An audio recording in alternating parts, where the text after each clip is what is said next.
Okay, the flax meal, ground up flax seed, is going to sort of be our binder. So it's going to bind with whatever juices are in there. Plus, it's going to give you those added omega-6s that we all need and we don't get enough of. So love to add my flax meal to almost everything we make.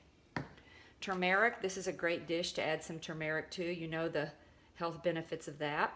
Might turn it a little bit yellow, but that's okay. Some turmeric. And I'm not going to add the polenta yet. Some spicy mustard. And since I didn't add a whole lot of garlic, I'm going to add some granulated garlic to it. Because we love garlic. And then, of course, salt and pepper.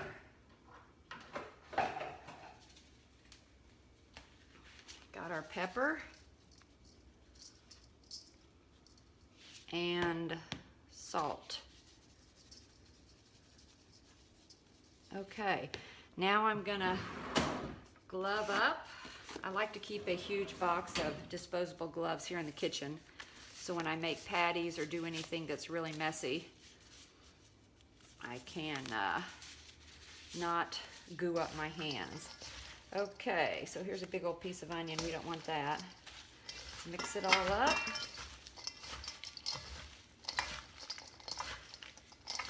And again, if I see that it's not sticking together enough, then we're going to add juices and such. Woo! The spice coming out of here, the onions and the jalapeno, is pretty strong. Woo! Need a fan going in here. Ah!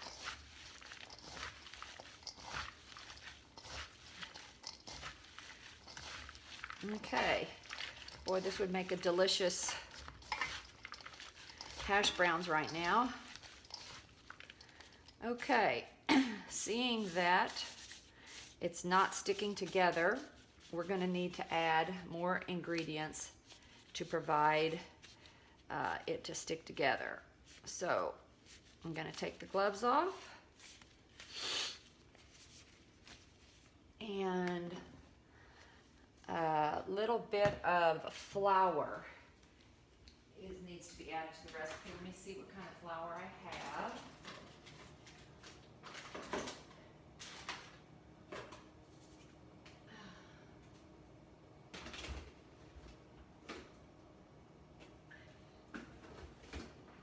I like to keep ground up flour in the freezer.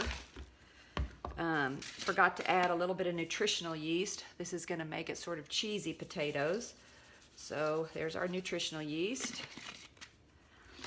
And I've got some rye flour in there we're going to use. And some rice flour. Okay. And more liquid.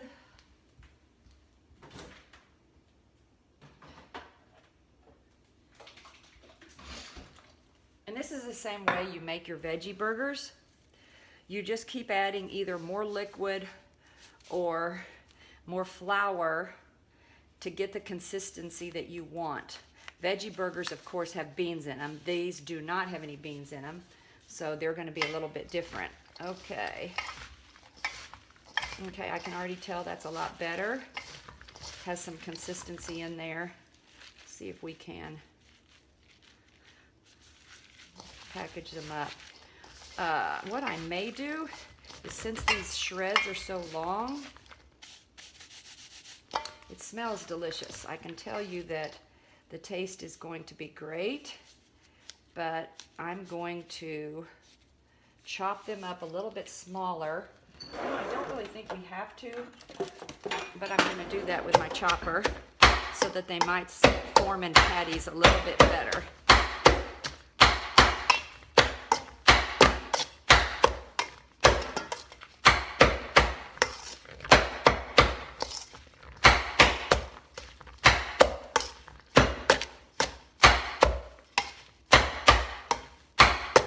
Okay, I can tell this is a lot better. This is one of those double-edged or double-bladed choppers. I got this at the restaurant supply store, Ace Mart.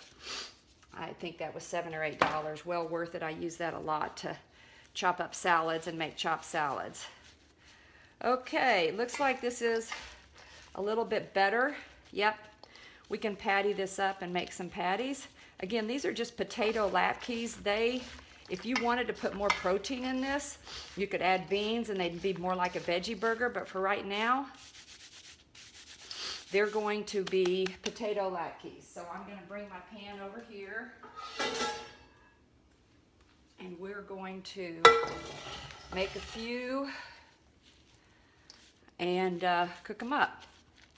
So all you're doing is making little patties like that.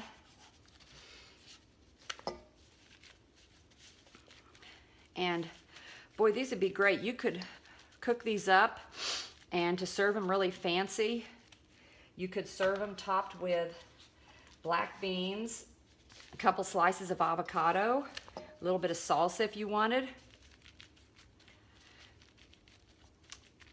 Okay, I'm not going to put too many in the pan because I want to be able to flip them. And I guess I'll move the camera over there so you all can see how the cooking is going to come along. And if you all have to leave me and go do something else, this is going to be a longer video because we're going to cook it as well. But let me get these started. Don't worry, I'll bring y'all over here. Let me get the heat on. Okay. All right. This might make y'all a little seasick, but I'm going to move you over here and get you to the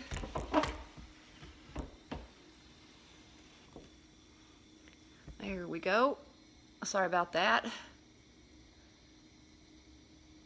Might bring y'all a little bit closer so you can see.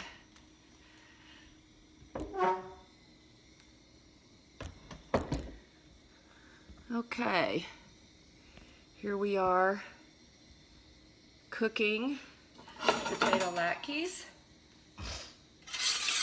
and I love my non-stick pan. This is a Volrath pan. I've got it in 2 different sizes. Here's the, if you can see that, Volrath. And this is a 12-inch that I'm showing you here, and then this is the 14-inch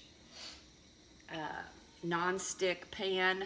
Nothing will stick to it. All your homemade pancakes that are made out of banana, oats, and some sort of plant milk, nuts and seeds, they will not stick to this. This is a great pan, but you've got to be really careful when using a metal flipper. Okay, I think I added some salt and pepper to this. These look delicious. Some other meal ideas for these. You could actually put them on a bun. These would be great to take on road trips and just eat them room temperature if you wanted. Topped with, you could even do red beans and make it sort of a Cajun type. Red beans with over your potatoes. Or you could cook them up and put them on top of a salad. So lots of ideas for this. You definitely don't want to turn them before they're ready, because if you try to, they'll fall apart. You really need to make sure that they're done on the other side. So I'm going to keep them here for quite a while. Let's think about what else we can talk about while we're waiting. Thickeners to use in different things. If you need to thicken up a soup or you need to thicken up your veggie burgers, you can use cornmeal. When you buy your cornmeal or polenta, make sure that it's non-GMO. Almost all the corn and soy products on the market today are GMO, and you really have to ask. In fact, I was in Whole Foods last week, and they had huge display of 10 ears of corn for just $1, 10 cents each. And I asked the produce guy that was standing there, are these GMO corn? And he said, yes, they're GMO corn. So even Whole Foods was selling GMO corn, and it said nowhere on the sign that it was GMO. You had to ask. So before you buy any corn or soy products, tofu included and tempeh, be sure that it's labeled as non-GMO, because those GMO products are an endocrine disruptor. There's been many studies and showing that GMO products are not good for us. And you know, so many of the processed foods contain soybean oil, and I can assure you, and corn products, corn syrup, and that is all coming from GMO corn and GMO soy. Another reason why we need to avoid our processed foods. Okay. I have no idea how these are going to turn out, but they sure smell good. And you can add whatever spices to this that you want. If you want them more of a barbecue potato, you could add a little bit of a barbecue sauce. You could add soy sauce and balsamic vinegar to it. It's really whatever flavor you want. I sort of wanted the cheesy, mustardy type flavor. Okay, I'm trying to see if they move at all. I'm not going to try and flip them yet.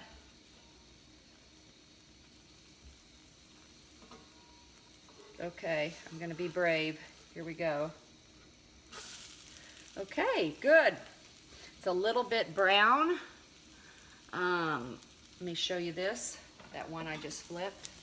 See, it's a little bit brown. I think they can cook a little bit longer.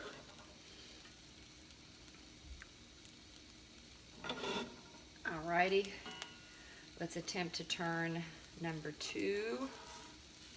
See how I gently slide this metal spatula under there because I don't want to. That one probably could have cooked a little bit longer. And make sure they're sort of flat. This one's a little bit thicker than the others. And so if they're all the same thickness, they're going to cook evenly. So try and smash them down to all be the same thickness. You don't want thick potato patties when you're cooking them on the stove. If you're baking them, that's a different situation because they'll bake faster and all the way through in the oven. But this pan fries them. You don't want to get them burned but not cooked on the inside. Okay, let's loosen this one.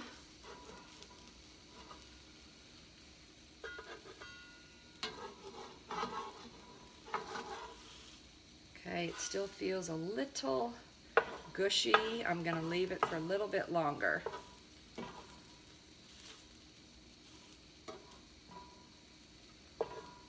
And as you can see, there's really, you can be as creative as you want with any kind of vegetable patties. These are more like breakfast patties since they're all potato, but there we go. That's not too bad.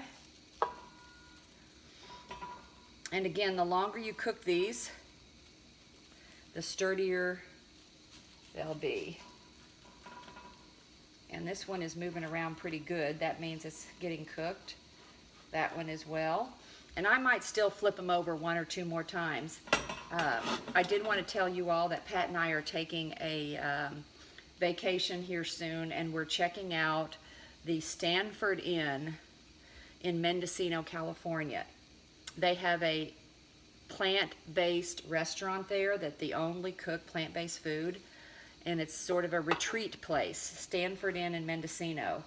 And we'll let y'all know how we like it and how the food is, because we've also heard that they're offering a vegan retreat in September. So if we like the place, we're going to come back and tell y'all all about it. And perhaps a big group of us can go to the vegan retreat in September. I'm sort of busy in September. Whoops, not quite ready on this one.